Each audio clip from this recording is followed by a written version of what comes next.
Hello everyone.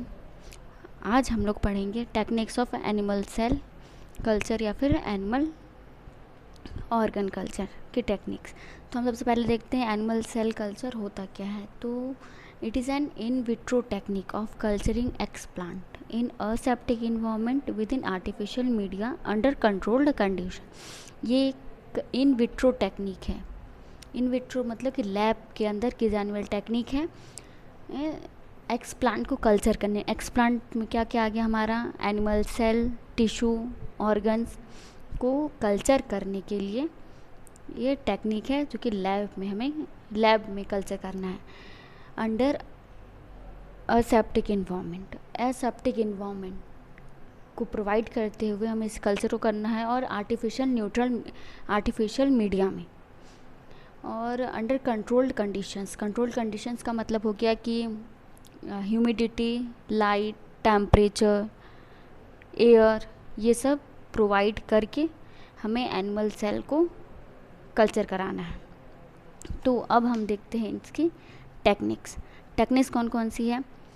तो पहला हमारा प्लाज्मा क्लॉट या फिर watch clots method, and then next है हमारा राफ्ट मेथड, नेक्स्ट है हमारा combination of first and two, मतलब कि प्लाज्मा क्लॉट और राफ्ट मेथड का कॉम्बिनेशन। नेक्स्ट हमारा agar gel method, and next grid method, and last है हमारा cyclic exposure to medium and gas phase. तो हम सबसे पहले देखते हैं प्लाज्मा क्लॉट या फिर वॉच क्लास मेथड। तो हम सबसे पहले देखते हैं प्लाज्मा क्लॉट। प्लाज्मा क्लॉट क्या होता है? प्लाज्मा क्लॉट को हम बनाते कैसे? सबसे पहले हम देखते हैं प्लाज्मा क्लॉट को हम बनाते कैसे। तो प्लाज्मा क्लॉट को हम चिकन प्लाज्मा लेंगे 3 ड्रॉप और 1 ड्रॉप लेंगे हम चिकन एम्ब्रियो एक्सट्रैक्ट। तो उन दोनों का मिक्सचर हम प्रिपेयर करेंगे, मिक्स करेंगे और वो हमारा हो जाता है प्लाज्मा क्लॉट। तो 3:1 का रेशियो है, 3 drop chicken plasma and 1 drop of chicken embryo extract. तो ये हमारा बन गया प्लाज्मा क्लॉट। तो इसमें हम सबसे पहले देखेंगे कि हमने सबसे पहले लिया है पेट्री डिश लिया है। पेट्री डिश के अंदर हम वॉच ग्लास रखेंगे। वॉच ग्लास के अंदर हम प्लाज्मा क्लॉट को रखेंगे। प्लाज्मा क्लॉट हमने बना लिया है, प्रिपेयर्ड है हमारा। अब उसको हम प्लाज्मा क्लॉट में, अब प्लाज्मा क्लॉट के ऊपर हम अपना एक्सप्लांट रखेंगे जिसको हमें कल्चर कराना है। तो एक्सप्लांट हमने रख दिया। अब हम एक वॉच ग्लास में हम 2-3 पेट्री डिश में हम 2-3 वॉच ग्लास रख सकते हैं। एक पेट्री डिश में हम 2-3 वॉच ग्लास रख सकते हैं। अब हम वॉच ग्लास को पेट्री डिश में रखने के बाद जो हमारा वॉच ग्लास का सराउंडिंग है उस सराउंडिंग में हम क्या करेंगे, कॉटन वूल या फिर मॉइस्ट फिल्टर पेपर रखेंगे। क्यों रखेंगे? ताकि हमारा जो प्लाज्मा क्लॉट है उसके एवोपोरेशन को मिनिमाइज़ करने के लिए, कम करने के लिए हम कॉटन वूल या फिर मॉइस्ट फिल्टर पेपर का यूज़ करेंगे। फिर हमने सब कुछ प्रिपेयर कर दिया। पेट्री डिश के अंदर वॉच ग्लास रख दिया, उसके ऊपर प्लाज्मा क्लॉट, उसके ऊपर एक्सप्लांट भी रख दिया और कॉटन वूल से उसको सराउंड भी कर दिया वॉच ग्लास को। अब हम क्या करेंगे, जो हमारा पेट्री डिश है उसके लिड को हम लगाएंगे और उसको पैराफिन वैक्स से सील कर देंगे। अब हम पेट्री डिश को क्या करेंगे, इंक्यूबेट करेंगे 37 डिग्री सेल्सियस पे। अगर हमें एवियन टिश्यू चाहिए, एवियन टिश्यू का कल्चर करा रहे हैं हम, तो हमें हर 2 से 3 दिन में फ्रेश प्लाज्मा क्लॉट जो है प्रोवाइड करना पड़ेगा। प्लाज्मा क्लॉट को हर 2 से 3 दिन में चेंज करना पड़ेगा। और अगर हम मैमेलियन टिश्यू का कल्चर कर रहे हैं तो हमें हर 3 से 4 दिन में प्लाज्मा क्लॉट को, फ्रेश प्लाज्मा क्लॉट हमें रखना पड़ेगा। इसी का एक दूसरा टेक्निक है, प्लाज्मा क्लॉट का मॉडिफाइड टेक्निक है जिसको हम मैक्सिमा बोलते हैं और इसे हम सिंगल स्लाइड टेक्निक भी बोलते हैं। सिंगल स्लाइड टेक्निक इसलिए बोलते हैं क्योंकि हम इसमें सिंगल स्लाइड का यूज़ करते हैं। तो हम इसमें क्या करें, सबसे पहले हम इसमें स्लाइड लेते हैं, एक सिंगल स्लाइड लिए, उसके ऊपर हम क्या करेंगे, एक्सप्लांट रखेंगे हम अपना। इसमें सबसे पहले हम एक्सप्लांट रखें स्लाइड के ऊपर, उसके बाद हम क्या करेंगे, प्लाज्मा क्लॉट रखेंगे। प्लाज्मा क्लॉट रखने के बाद हम उसको कवर स्लिप से कवर कर देंगे। तो ये हो गया हमारा सिंगल स्लाइड टेक्निक, जिसको हम मैक्सिमा भी बोलते हैं। अगर हम एडवांटेजेस देखें प्लाज्मा क्लॉट टेक्निक का या मेथड का, तो वो इनएक्सपेंसिव है, ज़्यादा एक्सपेंसिव नहीं है।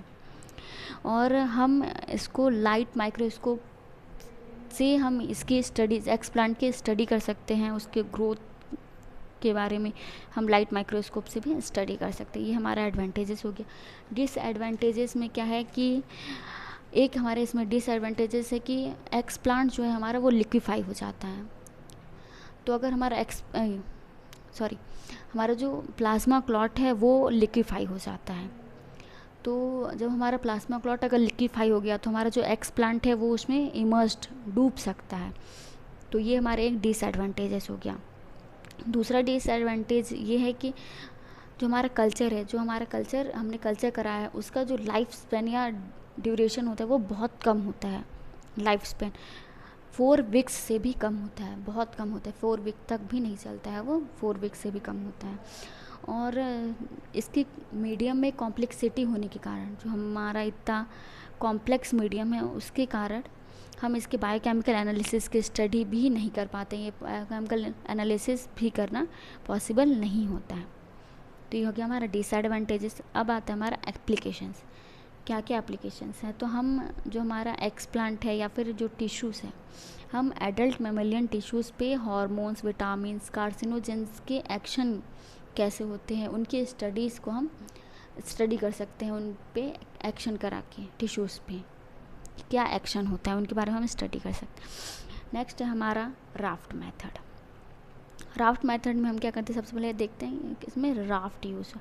तो हम इसमें राफ्ट क्या करते हैं, राफ्ट किसी भी चीज़ का हो सकता है, ग्लास का या फिर लेंस पेपर या फिर रेयॉन एसीटेट का राफ्ट हो सकता है। तो हम राफ्ट के ऊपर एक्सप्लांट को रखते हैं हम अपने। तो हम इसमें देख सकते हैं कि हमारा राफ्ट है, उसके ऊपर हमारा एक्सप्लांट रखा हुआ है। एक्सप्लांट हम एक सिंगल राफ्ट के ऊपर हम 3-4 एक्सप्लांट रख सकते हैं।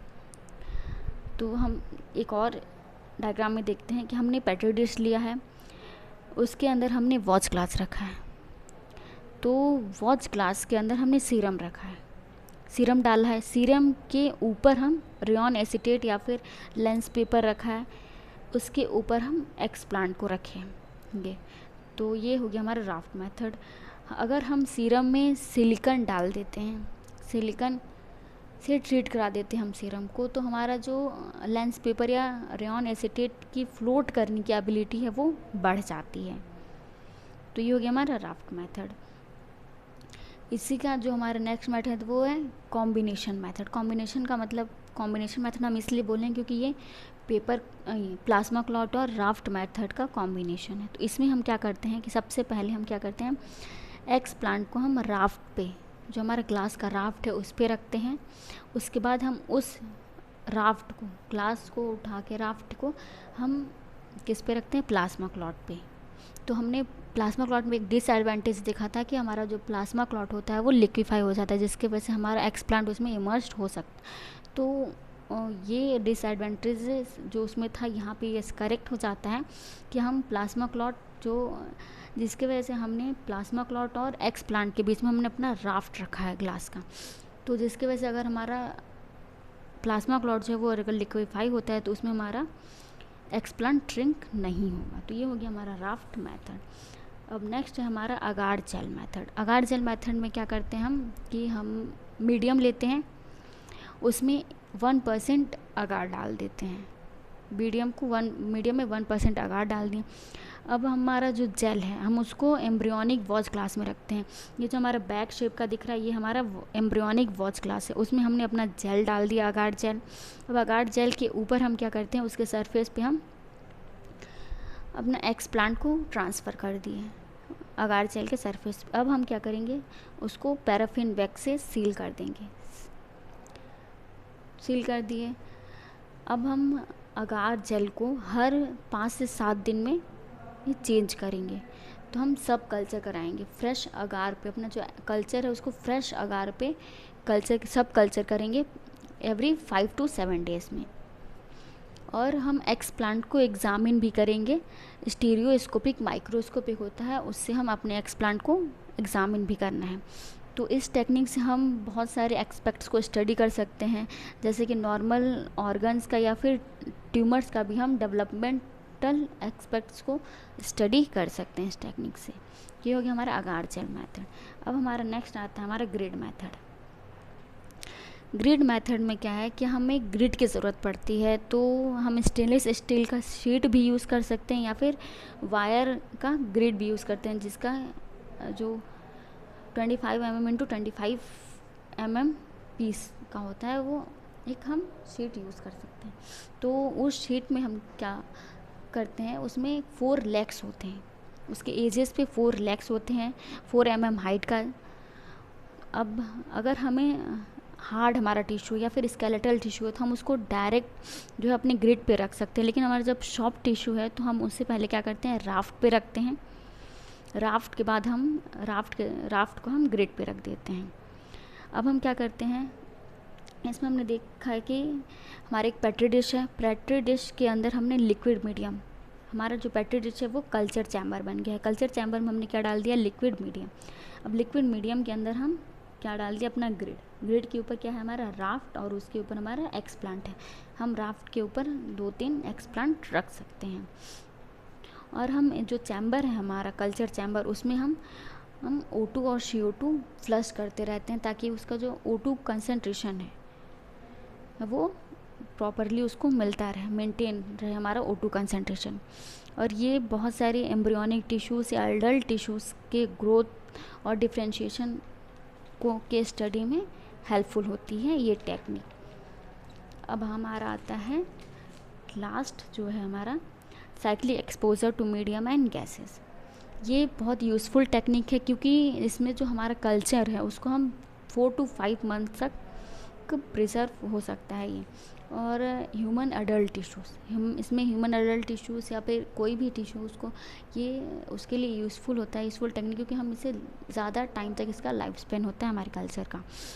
और इसमें हम क्या करते हैं कि प्लास्टिक कल्चर डिश लेते हैं, उसके बॉटम पे हम उसके बॉटम पे 7 से 8 एक्सप्लांट्स को हम अटैच करा देते हैं, और उसे हम फ्लूइड मीडियम में फ्लूइड मीडियम से हम कवर कर देते हैं पूरी तरह से। जो हमारा डिश है, कल्चर डिश, उसको हम एक चैम्बर जिसमें कि हमारा गैस मिक्सचर है, उसमें उससे हम उस चैम्बर से हम डिश को इनक्लोज कर देते हैं, और साइक्लिक एक्सपोजर देते हैं उस मीडियम में गैस का। तो ये हो गया हमारा साइक्लिक एक्सपोजर टू मीडियम को हम साइक्लिक एक्सपोजर दे रहे हैं।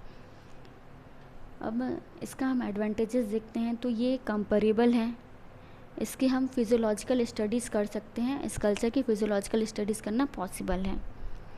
इसका एप्लीकेशन देखें तो इसका बहुत सारे एप्लीकेशंस हैं, मतलब हम जो हमारा कल्चर है उसकी ग्रोथ के पैटर्न के बारे में, या उसके डिफ्रेंशिएशन के पैटर्न के बारे में, या फिर उसके जो डेवलपमेंट हुआ है ऑर्गन का उसके पैटर्न के बारे में हम स्टडी कर सकते हैं। उस पर इस ऑर्गन पे हम ड्रग्स या कार्सिनोजेनिक सब्सटेंस की एक्शन की भी स्टडी हम कर सकते हैं। तो ये था हमारा आज का topic, techniques of organ culture. Thank you.